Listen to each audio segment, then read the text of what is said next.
Merhaba arkadaşlar. Kanalıma videoma hepiniz hoş geldiniz.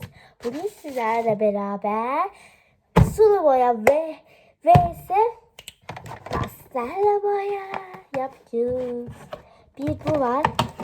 İki şöyle var. Üstte şurada var. 4 oldu. 4'te bir tane minik var. Fırçalarımız var. Göstereyim bir dakika hemen. Arkadaşlar bu arada ben bunları toplarken siz şuradan bir yerden kanalıma abone olmayı, like atmayı, yorumları, bildirimleri açmayı unutmayın. Bu kadar da fırçam var. 2, 4, 6, 8, 10, 12, 14, 16, 18, 20, 22 tane var. Birer saysak. 1, 2, 3, 4, 5, 6, 7, 8, 9, 10, 11 tane oluyor. Şimdi arkadaşlar vakit kaybetmeden videomuza başlayalım. İlk olarak sulu boya yapacağım. Şunu da açayım. Bir dakika. Bu arada ben geçen bunu yapmıştım. Neyse. Bunu tekrardan yapacağım. Resim kursuna gittiğim için orada yapıyoruz zaten. Neyse. Hangi fırçamı alayım? Bu fırçamı alacağım. Ay suyum da var burada. Burada göstereyim. Babam da verecek mi? Kardeşim de geldi. Al aşkım. Abla.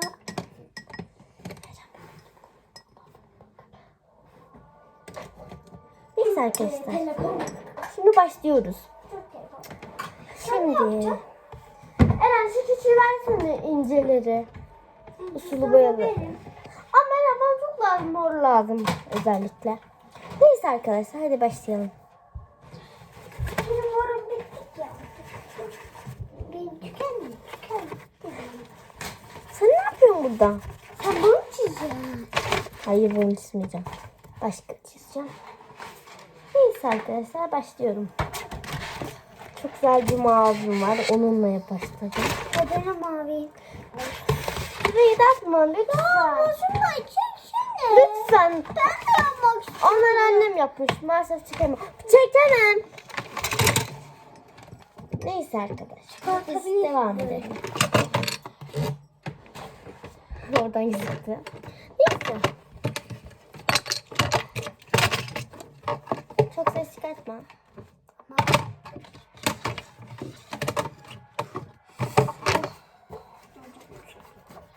Çok güzel bir şey yapacağım. Sürpriz olacak. Arkadaşlar burada kardeşimin hesabı açılacak. Allah izin verirse. Eren'imin dünyası olacak. Benimki de Narin'imin dünyası biliyorsunuz ki. Suyunu getiriyorum minnoşum.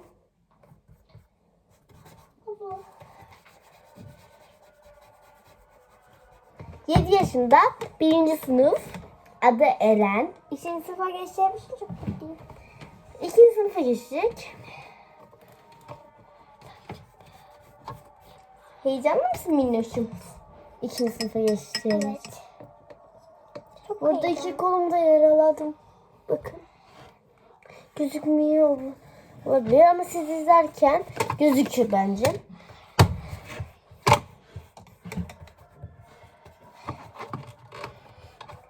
Arkadaşlar bu arada ben büyüyünce başsavcı olacağım için Cumhuriyet Başsavcısı çok özel bir meslek. Yani bol bol kitap okumam lazım.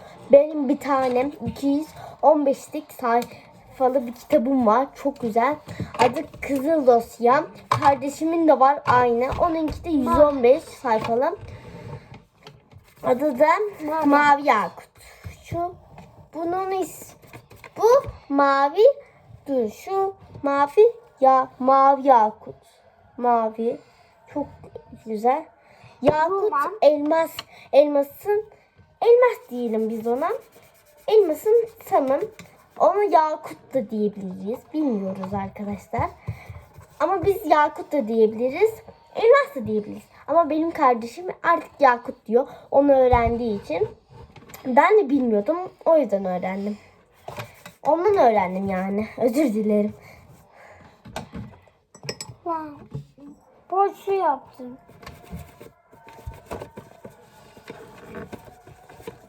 Ya ben boşu yaptım. Başsavcı. Evet. Sen büyüyünce ne olacaksın abla? Ben de başsavcı. Benim kardeşim de başsavcı olacakmış. Başsavcı ne demek Minnoş'um? Bilmiyor. Söyleyeyim mi? Başsavcı yani avukatların olduğu yer. Benim bir tane arkadaşım var Ayşe diye. Teyzesi avukat. Yani bize ofisini gösterecek. Orada işte şeyler varmış. Kütüphaneler. Oradan kütüphaneden kitap çalabilir miyiz? Hayır tabii. Çalabilir miyiz? İzin olarak olur. Ödünç olarak. Getiririm yarın diyeceksin. Okuyacağım. Hepsini bitireceğim getiririm. Yemin ederim diyeceksin. Yani öyle çalabiliriz yok. Tövbe estağfurullah. Ezan da okunuyor.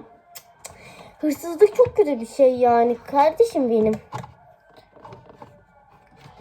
Ya benim ama.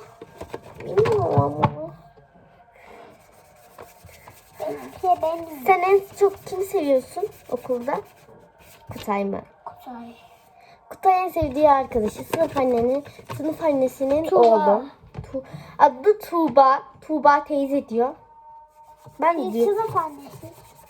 Ben de annemin arkadaşlarına teyze diyorum. Mesela en yakın annemin en yakın arkadaşı Merve. Merve teyze diyor. Ben Merve teyze diyorum. Ben de Merve teyze diyorum. Ben de Merve teyzemi çok seviyorum. Çok iyi bir kalpli teyze. Ama annemin kardeşi değil. Ama kızı azıcık gıcık onu söylüyor. Tövbe tövbe. Ben Ayşe'yi çok seviyorum. Ayşe benim canım. Onun bir tane kardeşi var. Arkadaşlar yalan diyor. Yusuf Ali kardeşi var. Çok tatlı ya. Ben ona tatlıyım. Evet. Benim kardeşim bebekken çok tatlıydı. Hala öyle tabii. Ben kardeşimi çok seviyorum. Ara sıra kavgalar ediyoruz ama yine de çok seviyorum. İyi ki benim kardeşim ya. İyi ki sen